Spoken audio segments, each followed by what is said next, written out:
तुम उपकार सुग्रीवहि कीना। हनुमान जी की शरण में सुग्रीव आए तो कैसा उपकार किया हनुमान जी ने, कैसी दया की। तुम उपकार सुग्रीवहि कीना, राम मिलाए राजपथ दीना। राम से मिलाया, हृदय को पवित्र किया। राम से मिलते ही हृदय पवित्र हो गया, राग द्वेष खत्म हो गए, विकार मुक्त हो गए।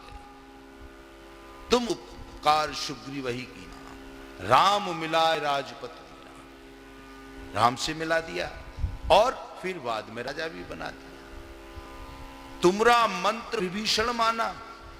हनुमान जी के केवल एक शब्द, एक मंत्र, एक शब्द के उच्चारण ने तुमरा मंत्र विभीषण माना। विभीषण ने अंतःकरण में धारण कर लिया, विभीषण ने उनके शब्द को मान लिया। जो व्यक्ति कथा सुनकर के कथा के शब्दों को मान लेता है, जो व्यक्ति संतों के शब्दों को सुनकर के संतों के शब्दों को मान लेता है, जो व्यक्ति अपने गुरु के शब्दों को सुनकर के उनको मान लेता है, हृदय में धारण कर लेता है, तो उसका क्या होता है? तुमरा मंत्र विभीषण माना, लंकेश्वर भय सब जग जाना।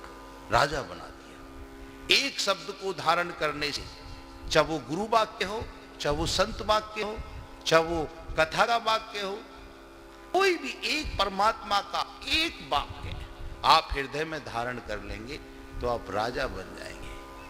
हनुमान के अंदर ऐसी दया किसी के अंदर हो नहीं सकती। विमल भक्ति, सोते बैठते उठते खाते पीते नहाते धोते आते जाते राम श्री राम श्री राम।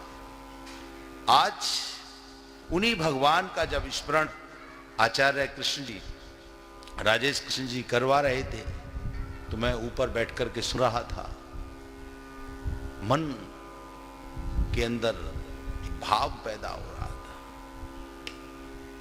वो कैसा क्षण होगा, वो कैसा पल होगा, वो कैसी घड़ी होगी जो लोग राम के साथ रहे होंगे।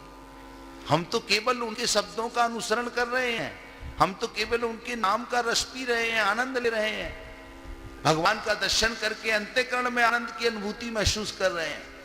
वो लोग कैसे होंगे जिन्होंने भगवान राम के साथ अपने जीवन को निर्वाह किया कुछ समय के लिए। तो कथाएं व्यक्ति को पवित्रता के साथ साथ संस्कार देती हैं। कथाएं व्यक्ति को संस्कार के साथ साथ भक्ति देती हैं। कथाएं व्यक्ति को भक्ति के साथ साथ शक्ति प्रदान करती हैं।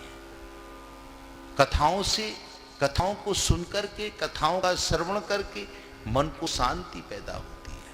मन उद्वेग से शांत हो जाता है। जब व्यक्ति का मन शांत हो जाता है तो व्यक्ति का व्यक्तित्व निखरने लगता है, व्यक्ति प्रभु की तरफ मुड़ने लगता है, व्यक्ति ब्रह्म में होने लगता है। उसका जो उद्देश्य है, जो जीव आया है ब्रह्म से कहकर के कि मुझे तुमको फिर प्राप्त करना है, उस प्राप्ति की तरफ चलने लगता है। चाहे वो कोई संत हो, चाहे कोई वो ग्रस्त में हो, चाहे कोई वो ब्राह्मण हो, कोई भी व्यक्ति, भक्ति स्वतंत्र है, किसी की अपनी जायदाद नहीं है। भक्ति स्वतंत्र शकल गुण खानी और बिन सत्संग पावो ना प्राणी।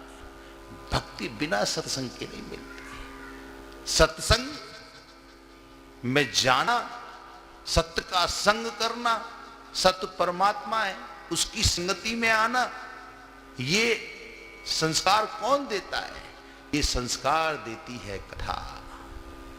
जब व्यक्ति एक साथ बैठता है और राम नाम की चर्चा होती है, भगवान की चर्चा होती है, ईश्वर की चर्चा होती है, तो सत्य वहां आकर के विराजमान हो जाता है। उस संगति में जब सत्य आकर के विराजमान हो जाता है तो वही बन जाता है सत्संग।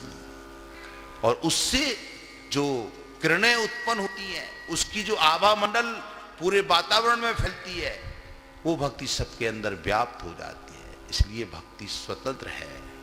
भक्ति स्वतंत्र शकल गुण खानी बिन सत्संग पावो न प्राणी। सत्संग का आभास, सत्संग की महिमा कथा बताती है। एक पल का सत्संग व्यक्ति को महान बना देता है। एक पल की कथा सुनकर के व्यक्ति का व्यक्तित्व समझ आता है। कथा कोई साधारण विषय नहीं है कि आपकी समझ में बहुत जल्दी से आएगा। कथा वेदांत की भी है, कथा भगवान की भी है, कथा इष्टों की भी है, कथा किसी की भी हो सकती है। कौन सी कथा है जो आपके हृदय को छूती है? कौन सी कथा है जो आपको ब्रह्म में बनाती है? कौन सी कथा है जो आपके व्यक्तित्व को संभालती है? वो कथा है भागवत कथा। उसके अंदर भाव है, उसके अंदर पवित्रता है, उसमें शुद्धता है, अमृत है, सिद्ध है। उस कथा का श्रवण करने से व्यक्ति महान होता है।